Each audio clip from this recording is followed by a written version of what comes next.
Words can't describe how much Dragon Ball Z has meant to me growing up. Watching the anime after school was one of the highlights of my day as a kid, but my introduction to this franchise wasn't originally through the anime, rather through the plethora of games that were released alongside it. The first of these games was Dragon Ball Z Budokai Tenkaichi 2. That's right, the peak of all Dragon Ball games was what started it all for me, so it was no wonder why I became so addicted to this franchise. Unlike most people who played the games growing up, I wasn't playing it when it first released, rather than years after once I was old enough to play the games. I was born about 2003 and Budokai Tenkaichi 2 released in 2006, and I didn't really start playing the game until about 2008. So the PS3 was already well into its lifespan, but I didn't care because if the PS3 didn't have this game, then I wasn't getting it. I truly do mean that this game is all I played for years and years up until my family had gotten an Xbox 360 around 2010. But that still doesn't mean I wouldn't go back and relive the epic battles I witnessed in just years prior. The highlight of this game for me was the battle mode, and I would make up storylines for Dragon Ball characters. I would have whole arcs dedicated to certain characters that wouldn't have gotten to shine otherwise. The storylines would include what happened to Trunks after he returned to the future timeline, or even what if sagas like if Vegeta became the first Super Saiyan. But my favorite was giving characters that did get their own arc but weren't executed to the fullest extent, such as Baby, 17, Boo, and the Shadow Dragons. What makes this game so amazing is you had the ability to make characters transform all the way through their transformations, and even perform fusions for characters that did in the anime. It even had forms you hardly see today, such as the Ascended Super Saiyan forms. Unlike later installments like Xenoverse that made characters like Goku only be able to go up to Super Saiyan 1 through 3, but if you wanted to play as Blue Goku, then you'd be locked to that form.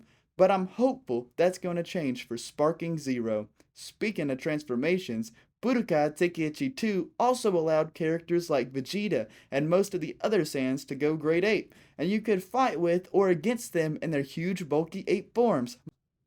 My favorite of these characters was Baby, who could go into the legendary form of the Golden Great Ape. Not only was the battle mode really fun to play, but going back and playing the story mode was phenomenal, with the ability to fly in an overworld, and you even had the option to do quests in between the main story missions.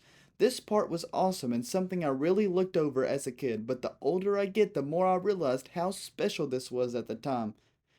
Going back and playing the story was a lot of fun, and the more you progressed through the story, the more characters and transformations you unlocked. Speaking of the characters, in my opinion, this game had the best character models of any Dragon Ball game up until we got Dragon Ball Fighters, which still to this day has the best looking graphics of any Dragon Ball game and is the best 2D fighter game of all Dragon Ball games. Another game mode this game had was the World Tour mode, where you had the ability to compete in tournaments just like in the show.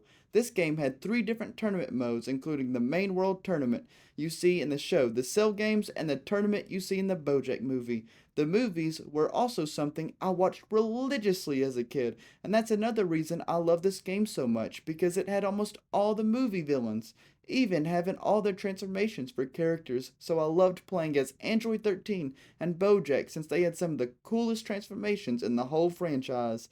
Unlike most fighting games, your characters weren't locked into their base stats that they are at the beginning of the game, rather than being able to customize your fighters the more you progress through the story.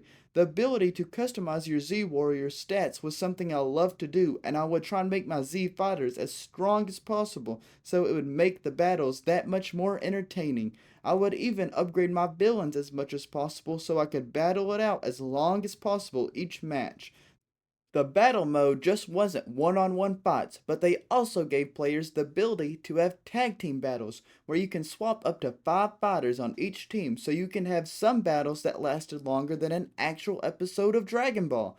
For such an old game, this game was truly packed with so many features that really gave people so much to do in just a fighting game. The most controversial part of this game is also probably the best, and that's the battle music. I won't get into the details, but this game was rumored to have stolen the music from somewhere else. But I can honestly see why they would steal it, because this game had the best Dragon Ball music in any Dragon Ball game, and I still go back to this day and listen to the battle theme music. Besides the three game modes I've already discussed, there's also a game mode called Ultimate Battle, and it's one of those game modes where you pick a specific course, such as Kakarot Road, and you continuously fight until you beat that specific course. The first fight starts off super easy, but the more you progress through the story, the harder the opponent gets, so the more difficult each battle gets. I loved going through each of the menus as a kid and getting all the dialogue from each of the characters, like whenever you would go to Evolution Z and you would see King Kai, or you would do the World Tournament and you would see Android 18. But the best of these menus was the battle menu, mainly because of my boy Trunks and the battle music I discussed earlier. For a game released in 2006, Budokai Tenkaichi 2 has the full experience that you don't even see in $70 fighting games released today. With over 100 characters and many different modes to choose from, this game is action packed, and if you can find it, then I would absolutely recommend revisiting it. Or if you're a hardcore Dragon Ball fan like me, then I would recommend playing it for the first time, if you can get your hands on it, of course. Thanks for everyone for watching this video, and if you enjoyed this video, then please like and sub to see more Dragon Ball content. And here's a tease for my next video coming next week.